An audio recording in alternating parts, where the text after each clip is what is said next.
뭐 다른 거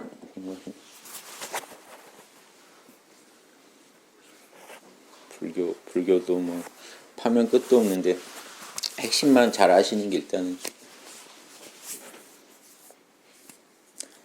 정등정각이니 뭐니 해도 결국 별다른 게 있는 게 아니라 어제도 그런 얘기 나왔는데 요즘 우리말로 하면 철학과 과학을 잘하는 겁니다.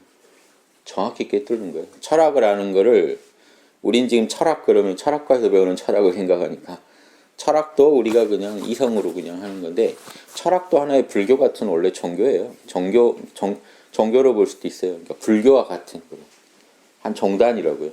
철학을 그냥 우리가 평범하게 그냥 쓰지만 철학 그러면 소크라테스 교예요. 그렇게 이해하시는 게 편해요. 우리가 아는 철학은 서양 철학을 말하거든요. 서양 철학에 저기 교주가 있을 거 아닙니까? 시조가.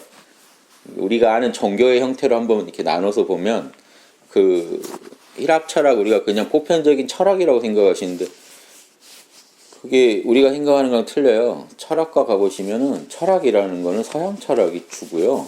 동양 철학은요 원래 철학이 인정도 안 해줬어요. 동양은 철학으로도 안 봤어요. 동양에 유교가 있었던 거죠. 동양에 있던 유교를 서양 힐랍 철학, 우리네 힐랍 철학이랑 유사하네 해서 동양 철학과도 만들어준 겁니다. 원래 서양 철학과밖에 없었어요.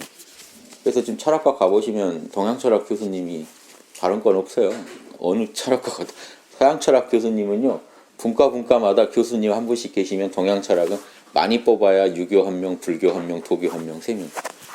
서양 철학은요, 뭐 근대 철학, 분석 철학, 뭐 고대 철학부터 해서 쫙 있습니다. 왜냐하면 원래 서양 철학과예요. 철학과라는 예, 철학이라는 게 그냥 힐랍 철학을 말하는 거잖아요. 원래 이름이 필라소피라는 게 동양에 과연 철학이 있냐 아직도 의문하시는 그 철학과 교수님들 많아요. 인정 안 해줘요. 저 수업 듣는데요. 동양 철학을 아예 부정하시는 서양 철학 교수님도 계셨어요. 동양에 철학이 어디 있어? 그러니까 이게 우리가 흔히 철학과 하면 우리도 철학인 줄 알고 이렇게 같이 얘기하다 보면요. 이 뭐죠? 서자예요. 거기 가보면 이게 동양 철학은 대우 못 받아요. 안 좋게 봐요. 저기 무슨 논리학이 있고 뭐가 있어. 그러니까 힐랍 철학의 기준으로 재는 거예요. 꼭 무슨 뭐냐면 불교학과에 기독교가 같이 들어가 있는 너네도 뭐 구원 원하는 하나의 불교 유사한 종교 형태를 가지고 있으니까 우리 과에 들어와라고 해준 것 뿐이지 달라요. 그 정도예요. 근데 저는 그런 철학 말고요. 그러니까 우리가 흔히 아는 철학은요. 하나의 그것도 종단이에요. 소크라테스가 문을 연 이래 예, 저쪽에 마하가석과 아난이 있었으면 이쪽에 플라톤과 아리스토텔레스가 있어서 그 수많은 그 안에서 가지를 치면서 내려온 학문이에요. 그러다가 철학도 이제 그리스 로마를 지나서 기독교가 들어와가지고 기독교랑 융합되면서 또 중세를 지내고 다시 기독교를 벗어나서 우리 철학의 원래 본색으로 돌아가자. 힐랍 철학의 본색으로 돌아가자고 다시 나온 게 르네상스 때 근대 철학이 다시 나오고 지금은 이제 그 철학 안에서도 답이 잘 안 나와서 이데아를 부정하고 이제는 소크라테스가 그렇게 강조했던 핵심 교리들을 철학자들이 부정하는 지경에 왔죠. 이데아 인정 안 해요. 이데아를 본 적이 없기 때문에 그래서 철학도 지금 만류로 가 있는 겁니다. 서양 철학이라는 것도 이런 하나의 종단으로 보셔야 돼요. 우리가 흔히 아는 사고로 이해하시려면 불교와 같은 하나의 종단이에요. 그냥 우리가 철학 그냥 보편적으로 쓰니까. 근데 그분이 그 불교를 종교라고 안 하고 불교도 철학이라는 말을 하시는 것 같거든요. 그러니까 종교나 철학이라는 이게 뭐죠? 그게 하나의 이제 조직화되면 종교가 되는 거죠. 그 안엔 당연히 철학이 있지만.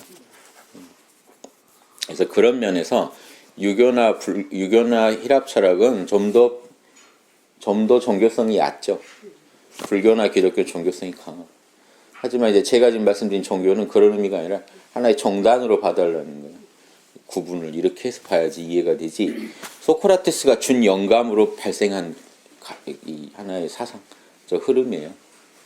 부처님이 던진 그 아이디어 때문에 불교란 이 거대한 이 물줄기가 생겼듯이 소크라테스가 던진 그 로고스를 찾아라.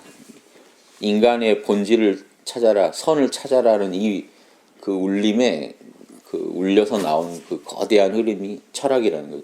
그러니까 우리가 흔히 철학을 우리도 예전부터 철학했지 이렇게 생각하면 안 된다는, 지금 우리가 말하는 그 학문적 분류에서 철학 그러는 거는 소크라테스 교예요.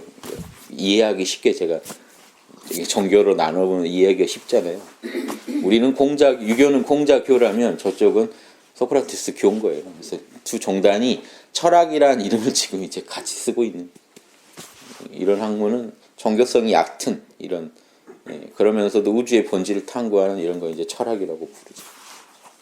그런 거 말고요. 제가 말하는 철학은 그러니까 불교도 철학이고 기독교도 철학이 되려면 이런 철학이라는 말을 쓰지 말고 지금 철학과에서 하는 그런 철학이 아니라 우주의 본질을 탐구하는 게 진짜 철학이다 하는 철학의 어떤 그 본질에 대한 이야기를 우리가 알고 있어야 됩니다. 철학과 과학을 이렇게 나눌 때는 기독교, 불교 모든 걸 포괄해서 형이상학적인 진리를 다루는 것을 철학이라고 하고 형이하학적인 어떤 진리들을 탐구하는 걸 우리가 과학이라고 부르자는 겁니다. 여기서 이 과학은 백과지학이라는 거예요. 우리 백과사전 하잖아요. 예전에 그 사이언스를 이쪽에서 동양에서 번역할 때 백과지학이라고 과학이라고 번역한 거예요. 그러니까 별게 아니에요. 과학은 분과마다 이렇게 학문이 다 이렇게 뭐죠? 카테고리가 다 나눠져 가지고 철학은 우주의 그 모든 거의 베이스인데, 과학의 영역에 오면은 다 분과가 있다는 겁니다. 그래서 각자 고유 영역을 탐구하면 백과의 학문이라고 해서 과학 그러고 모든 100가지 분과의 모든 분과의 전제가 되는 가장 그 밑둥이 되는 뿌리를 연구하는 것을 철학이에요. 서양도 이런 식으로 했어요. 서양도 아리스토텔레스가 자기 정치학, 시학 뭐 다 쓰고 마지막에 그 형이상학이라는 거는 그 모든 학문의 메타 학문이라고 해서 그 그죠? 이 모든 거에 바탕이 되는 학문이라고 그 형이상학을 불렀습니다. 그 형이상학이 철학의 제일 본질이죠. 왜냐하면 나머지는 각 분과 과학에서 다 하는 거거든요. 근데 재밌는 거는 이걸 다시 이렇게 보면 철학과 과학을 다 아울러야 하나의 그 큰 사상이 된다는 것도 아실 수 있죠. 불교는 불교식의 철학과 과학이 있고요. 유교는 유교식의 철학과 과학이 있고, 아리스토텔레스도 정치학이니 시학이니 뭘 다 쓰고 또 형이상학을 따로 마련하잖아요. 그래서 그게 진짜 이제 철학이죠. 철학과 과학이 이렇게 만납니다. 그렇게 이해하시면 형이상학은 좀 철학의 영역이고 형이하학은 과학의 영역이다라고 분류하시고 보시면 이 두 개가 또 하나로 연결돼야겠죠. 이치가 하나인데. 그래서 이렇게 철학할 때 이 철학과 과학을 다 아울러서 철학하기도 한다는 겁니다. 전체가 하나에 연결되어 있는 구조이기 때문에. 엄밀히 말하면 철학과 과학을 좀 나눠보면 우주의 본질적인 영역, 진선미의 어떤 뿌리를 탐구하면 철학, 그리고 그 현상, 진선미가 이 현상계에서 펼쳐내는 모습들을 연구하면 과학, 이렇게 이해하시면, 그러니까 우리 몸뚱이 하나의 원리, 이때 여기서 이 몸을 어떻게 하느냐에 따라서 어떤 원인을 주면 어떤 결과가 나오더라, 이걸 많이 연구하는 게 과학이죠. 과학은 우리가 다 실험을 해볼 수가 있어요. 과학의 영역이라고 하면요, 누구나 실험해 볼 수가 있는 겁니다. 쉽게. 원인과 결과가 있기 때문에 그 원인을 투입하면 그 결과가 나와야 되거든요. 그걸 우리가 과학 법칙이라고 하고, 과학 법칙들을 많이 알아내는 걸 과학. 그래서 우리가 이제 인류가 지금 과학은 엄청 발전했어요. 예전에 비해. 근데 철학이 퇴보했거든요. 근데 어떻게 과학은 발전하는데 철학은 퇴보할 수 있느냐? 같은 학문인데 이게 이런 겁니다. 과학은 실험해봐서 현상계에서 원인 결과가 분명한 것들이기 때문에 그것들 간에 이 원인의 이 결과다고 묶어주는 게 학문이에요. 이렇게 묶어주는 게 학문이에요. 근데 형이상학은, 철학의 영역은 이거죠. 애초에 왜 이런 식으로 우리가 굴러가고 있을까에 대한 본질을 묻는 거라 어려워요. 이건 유능한 과학자도 이건 알 수가 없습니다. 일단 형이상학적 체험이 없거든요. 형이상학적 체험이라는 건요, 형이하의 조건, 시간, 공간, 인과성을 다 초월해서 정신을 거기까지 한번 고양시켜봐야 알 수 있어요. 그런 세계가 있다는 거예요. 다른 걸로는 실험이 불가능해요. 시, 공간, 인과의 영역을 넘어서서 갈 수 있는 게 없잖아요. 오로지 우리 영혼만 가능합니다. 영혼 중에서도 남이 나를 뭐 괴롭히면 슬프고 뭐 화나고 이렇게 인과 세계 안에서 돌아가는 우리 마음의 영역으로는 그게 탐구가 안 돼요. 그러니까 우리 마음부터 희노애락을 초월해야 돼요. 어떤 이원성이나 인과성을 우리 마음에도 세우지 않아야 돼요. 다 놓고 나면 순수한 우리 영혼의 영역이 있죠. 영의 영역. 영혼으로 나누면 영의 영역이죠. 영의 영역이 선명해질 때 우리가 시공을 초월한 그 철학의 어떤 체험이 가능해져요. 그럼 그 체험 속에서 이성도 안 썼고 뭐죠? 이런 이성이나 감성 모든 이원성이 딱 작동을 멈췄는데 거기 여기서 말하는 이성은 이제 저급한 이성인데요. 아주 그런 고차원적 이성만 활동합니다. 그게 이제 직관이라고 하는 거고 이때는 우리가 참나 상태로 명상을 했는데 생각으로 안 게 아닌데요.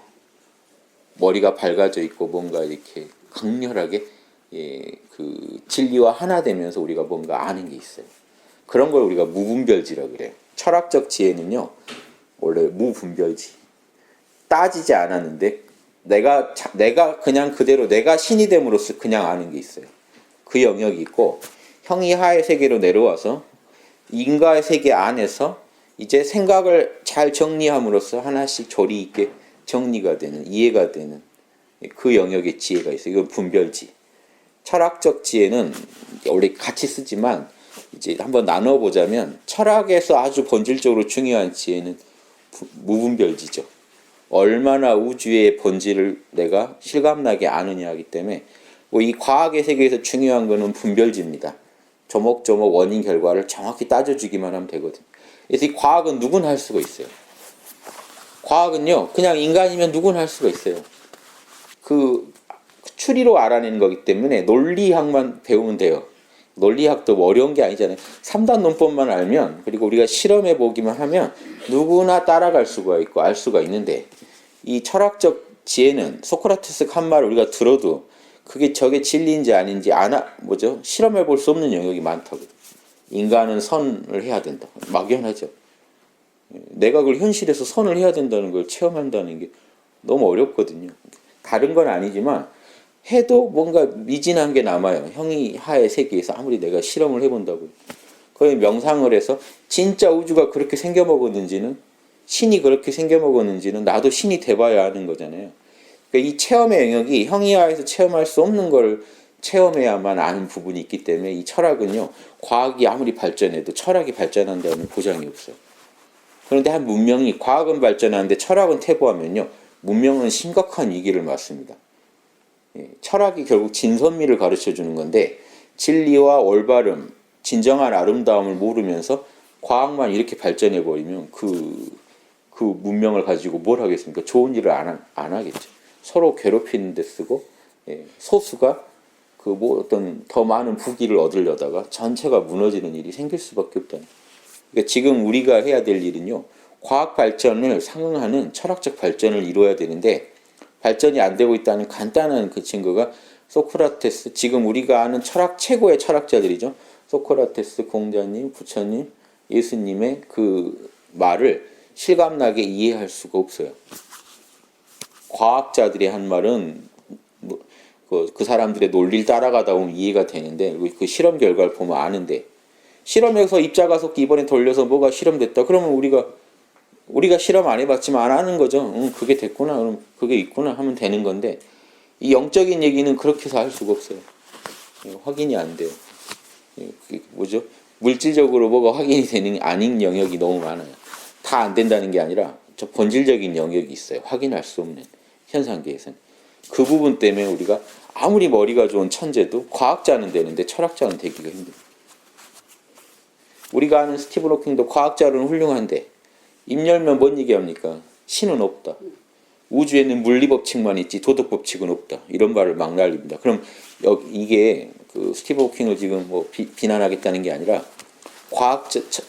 아주 천재 과학자의 그 사고에서 우리가 뭘 알 수 있냐면 과학자는 물리법칙까지 아는 사람이지 도덕법칙은 짐작도 못하는구나 하는 걸 알 수 있어요. 그게 전혀 다르다는 거예요. IQ 좋다고 해서 되는 게 아니라 도덕법칙이라는 건 내가 하는 말이 지금 저 사람한테 상처를 주나 안 주나까를 파악할 수 있는 법칙이거든요.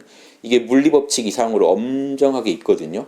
황금률을 지키면 남의 입장을 배려하면 관계가 좋아지고 남의 입장을 배려하지 않으면 관계가 나빠진다는 게 중력법칙만큼 우주에 존재하는 법칙인데 도덕법칙에 대한 이 무형의 세계의 법칙이라고 해서 이 과학자들이 판단을 못 하거든요. 있는 것 같은데 살다 보니 한 50년, 40년 살다 보니 분명히 그런 게 있는 것 같은데 정도지 있다라고 말하려면요. 영적 체험까지 해야 됩니다. 실험을 아주 안 해본 건 아니에요. 우리가 살면서 실험을 해보셨잖아요. 분명히 해보긴 했는데 딱 떨어지게 말하면 철학자고 그런 것 같긴 한데 하면 이제 우리 일반인이 되는 한 걸음 더 나아가시라는 거예요. 그래서 철학 과학을 분명히 이렇게 한번 나눠봤습니다. 억지로 철학 과학을. 그런데 사실은 뭐 다 해서 우리가 과학이라고 부를 수도 있고 다 해서 철학이라고 부를 수도 있어요. 이게 하나로 꿰져 있으니까. 근데 굳이 제가 나눠본 거는 형이상학과 형이화학은 좀 구분하시자는. 형이상학은 주로 철학이 다루는 거고 형이학은 주로 과학이 다루는 거니까 연결돼 있지만도 한번 나눠서 봅시다. 이 철학을 해야 된다는 게 되게 중요하다. 이 현대 사회로 오면서 과학이 이렇게 발달된 시대인데요. 고대로 갈수록요 과학이 약해요. 뭐가 우리가 하는 무슨 과학 기술이 떨어진다 이런 차원의 얘기가 아니고요. 철학자들이 과학까지 다 합니다. 그러니까 분과를 그렇게 많이 안 나눠요. 진리를 아는 사람이 우주의 본질을 아는 사람이 당연히 이런 과학적 영역까지 다 얘기를 하기 때문에 주로 철학이라는 영역에서 다 다뤄져요. 서양도 그랬고 동양도 그랬어요. 근데 이제 근대로 오면서 대학이 생기고 과가 나눠지면서요. 과로 이제 하나하나 백과가 중시됩니다. 실용적인 기술이 중시되고 과학 기술이 중시되고 하면서 또 수학이니 뭐 법학이니 뭐 이렇게 분과가 되기 시작하면서요. 철학의 이 힘이 이제 팔다리가 다 잘리는 거예요. 철학은 이거랑 왠지 별도로 독립된 학문같이 모든 거에 전제가 되는 학문이었기 때문에 근대 과학에 발전시킨 발전에 혁신적인 공헌한 사람들 다 철학자였어요. 그땐 철학자가 과학까지 다 한 거예요. 이치가 하나니까. 그래서 그 우주의 신을 얘기하는 사람들이 미분을 개발하고 적분을 개발하고 다 했습니다. 데카르트가 해석기하학이라고 해서 우리가 지금 X, Y 이거 좌표 쓰는 거 다 데카르트가 만들었고요. 라이프니츠는 미분 적분을 뉴턴이랑 딱 같은 때 발견해가지고 지금도 지금 논쟁이에요. 그걸 뉴턴 인정해줘야 되냐 라이프니츠한테 인정해. 철학자들이 그런 걸 다 만들어냈어요. 근데 지금은 과학이 이제 발달되면서 사람들이 더 쉽게 가자 하고 분과가 되다 보니까 사람들이 자기과만 안다는 거예요. 이제 문제는 모든 분과의 근원인 철학을 모르고 당장 써먹기 좋은 분과 학문만 한 거예요. 그리고 이제 과학 기술이 발전하다 보고 문명이 발전하다 보니까 분과가 너무 많으니까 한 철학자가 다 포괄할 수 없는 지경에 왔기 때문에 분과가 나뉘는 건 당연한데 분과가 강조되는 건 당연한데 대신에 이제 문제가 분과가 막 나뉘다 보니까 이제 과에서 과끼리도 너무 멀어져 가고 근원적인 철학에서는 더 멀어져 간 서로. 이런 상태를 우리가 제가 이제 철학과 간단하게 나눴지만 학문을 제대로 바로잡으려면 저기 제 그림처럼 항상 학당의 로고처럼 가운데 빨간 점은 철학입니다. 철학이 확고하게 서고 이 무한한 분과 학문을 굴리면 굴러간다는 겁니다. 노자가 통나무가 우리가 말하는 철학의 영역을 노자는 통나무라고 그랬어요. 과학의 영역은 분과 학문은 통나무를 쪼개서 만든 다양한 그릇, 동그란 그릇, 네모난 그릇에서 통나무와 그릇이라는 표현을 썼는데 노자가 이렇게 얘기해요. 장자에 가면 장자에도 똑같이 얘기가 나오는데 임금은 통나무고 장관들은 그릇이라는 얘기가 이제 노자에 나옵니다. 무슨 느낌인지 아시겠죠? 그러니까 장관들은 자기 분과 일만 하면 되는데 리더는요 모든 걸 회통해야 되잖아요. 그러니까 철학자는 모든 걸 회통해야 되고 그 분야 담당한 과학자들은 그 분야만 잘하면 되지만 철학자는 그 중심을 잡을 줄 알아야 된다 이런 얘기를 하는 건데요. 근데 우리가 지금 철학자 과학자 나눌 게 아니잖아요. 학문을 하는 사람은 철학자도 되고 과학자도 돼야죠. 그래서 이 전체가 하나로 유기적으로 돌아간다는 걸 누구나 알고 있어야 되잖아요. 나누다 보면 철학과학이 나눠지지만 원래 하나이기 때문에 제 이 말씀은 여러분이 어느 분과에서 일하고 계시건 지금 자기 분과가 있죠. 나는 가정주부다 그러면 그게 분과예요. 나는 학생이다 그러면 그게 지금 학생으로서 해야 될 학생이란 이름에는 해야 될 어떤 기능이 있죠. 내가 해야 될 의무가. 그게 지금 내 분과입니다. 내가 맡아야 할. 학문으로 치면은 나는 지금 뭐 과학을 했다, 수학을 했다. 그럼 그 분야를 내가 잘해서 거기서 공을 세워서 인류에게 도움을 주는 게 그 보살의 길 아닙니까? 그러니까 이 분과도 알아야 되고 그런데 모든 분과의 근원 철학이기 때문에 이니에지를 모르면 자기가 맡고 있는 분과 의학이면 의학도 이니에지에 도움이 돼야지 그냥 몸 고친다고 의학이라고 할 수가 있나요? 우리 철학 도대체 이 몸을 고친다는 건 건강해진다는 건데 결국은 몸도 마음의 건강에 그 뭐죠 기반하고 있고 마음이 건강해지려면 우리가 올바르게 살아야 돼요. 그리고 우리가 몸 하나 건강이라는 것도 자연의 이치대로 따를 때 건강해지죠. 그러니까 과학의 법칙과 이 철학의 법칙이 둘이 아니기 때문에 과학의 법칙의 더 베이스, 더 토대까지 알고 나면 우리가 몸을 고칠 때도 훨씬 더 유리한 정보를 이미 알고 있겠죠. 그러니까 이게 함께 돌아가기 시작하면요. 정치를 해도 인간의 깊은 양심까지 만족시켜주는 정치가 되고 의학, 병 하나 고쳐줘도 그 환자의 양심까지 돌봐주는 그런 치료가 일어난다. 몸만 고쳐주고 말면요. 이 환자가 의사 때문에 또 열받아가지고 또 다른 병이 생길 수도 있겠죠. 단순히 몸만 고쳐줘도 될 일이 아니고 올바르게 살게 도와주려면 이 의사가 철학자여야 됩니다. 그러니까 철학을 하는 의사, 철학을 하는 과학자 이런 분들은 그대로 보살이에요. 우주의 큰 뜻을 알고 또 내가 이 현 시점에서 해야 될 또 그 분야를 또 정확히 알고 이렇게 돌아가야 되죠. 그러니까 예전같이 한 철학자가 다 하던 시대는 이제 안 돼요. 고대에나 가능하지. 지금 해야 될 게 얼마나 많은데요. 아리스토텔레스 같은 천재가 와도 지금 학문을 다 통섭하기는 힘들 겁니다. 그러니까 제 주장은 철학은 누구나 해야 되고 내가 맡은 역할만 잘하면 되니까 내가 하는 분과 학문을 정확히 공부하되 그걸 통해 세상에 기여하되 늘 철학적 안목을 갖고 있자는 겁니다. 그래서 이게 진정한 반야죠. 무분별지. 우주의 본질도 알고 분별지. 내가 지금 서 있는 이 현실에서 내가 어떻게 살아야 되는지도 정확히 아는 이 시대에 맞게 살아야지 조선시대 거 우리가 연구해봤자 지금 도움이 안 되는 게 지금 이 시대에 내가 해야 될 걸 모르면서 조선시대 거 보고 있으면 그건 올바른 보살도가 아니죠. 지금 우주는 나한테 기대하는 거는 지금 이 자리에서 내가 뭘 할 거냐 그건데 아주 작은 미래에 가 있거나 마음이 과거에 가서 놀고 있으면 안 되겠죠. 내 거 잘하면서 그렇게 해야지. 지금 내 거를 잘한다는 게 이게 보살도의 핵심입니다. 그러니까 우리가요 외국에 내가 태어났으면 진짜 잘 살았을 텐데 더 잘했을 텐데 할 필요가 없어요. 자본주의 아니라 더 좋은 시스템에 태어났으면 더 잘했을 텐데 의미가 없는 얘기입니다. 내가 맡은 분과는 여기에요. 예. 딱 2000년대 지금 대한민국 여기 서울에서 이런 집에 이런 직장 이런 몸뚱이를 가지고 이런 재능을 가지고 너는 거기서 이 보편적인 철학적 진리를 너의 그 아주 제약된 그 상황에서 드러내봐라 하는 게 이 보살들이 모든 인류의 보살들이 그 항상 그 뭐죠 받았던 미션이에요. 우주로부터. 예수님은요 딱 태어나고 보니 이스라엘 로마의 식민지로 살고 있는 좋은 시대도 아니었어요. 어떻게 해야 되나 거기서 돌을 펴는 게 그 예수님의 또 보살도고 부처님은 태어나고 보니 어디 왕국에 태어났는데 내가 왕 노릇을 할 거냐 아니면 이게 돌을 펼 거냐 도 펼 걸 결정했죠. 그 시대의 제약 속에서 고민하면서 우주의 본질을 나는 어떤 식으로 드러낼 거냐. 철학과 과학이 늘 같이 갑니다. 이게 중도라는 거예요. 형이상학과 형이학이 멋지게 만날 때 우리가 멋진 중도가 펼쳐져요. 그 중도는 최선의 길이거든요. 이 철학적 진리와 과학적 진리를 내가 아는 이것들을 이 시대에 어떻게 제일 알맞게 드러내서 모두에게 도움이 되게 할 거냐. 이런 관점에서 철학과학을 좀 한번 이해해 보시면 지금 너무 과학이 발전되면서 뿌리가 없는 학문이 되고 있는 거예요. 우주의 뿌리는 하나인데 하나의 뿌리는 모르고 백과의 학문 뭐만 잘하면 우주가 다 해결될 것처럼 다 착각입니다. 철학을 모르면 해결이 안 돼요. 몸만 고쳐주면 해결될 것 같지만 마음을 고쳐줘야 돼요. 몸 고치는 원리도 우리가 뭐 이렇게 하나요? 자연이 원래 갖고 있는 치유력을 의사분들은 그 방향에 맞게 도와줄 뿐입니다.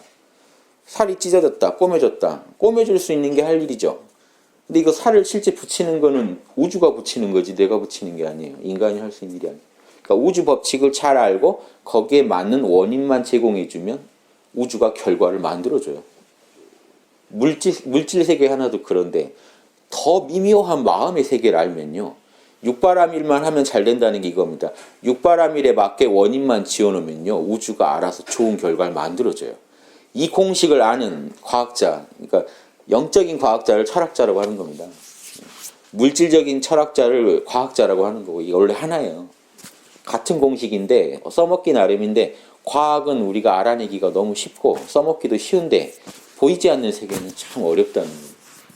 알고 보면은 쉬운데 모를 땐 참 어려워요. 그래서 명상도 하시고 내 삶에서 양심 분석도 하시면서 철학과 과학이 하나로 돌아가게 공부를 하세요.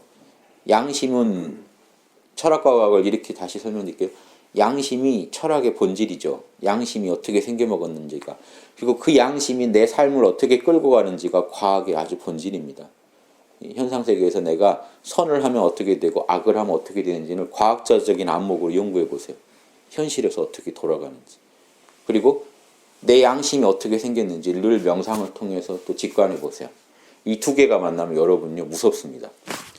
저 시공을 초월한 자리에서 이니지하라는 우주적 명령을 정확히 이해하고 있고, 시공 속에 들어와서 여러분은 주변 사람들한테 이니지를 보여줘요. 그럼 이분은 중도 퍼펙트하죠. 중도가. 이거 마음 먹기 따라서 우리가 바로 할 수 있는 거거든요. 지금 모른다 괜찮다 하시면 이 무분별지의 세계랑 접속하고, 내 생각이 자명한 거 물어보시면 분별지의 세계에서 아주 탁월한 지혜를 끌어낼 수가 있어요. 그래서 한 생각만 그렇게 돌리시면 그 한 생각에서 여러분이 우주적인 존재가 돼요. 그 순간만큼 우주에서 아주 당당한 존재가 돼요.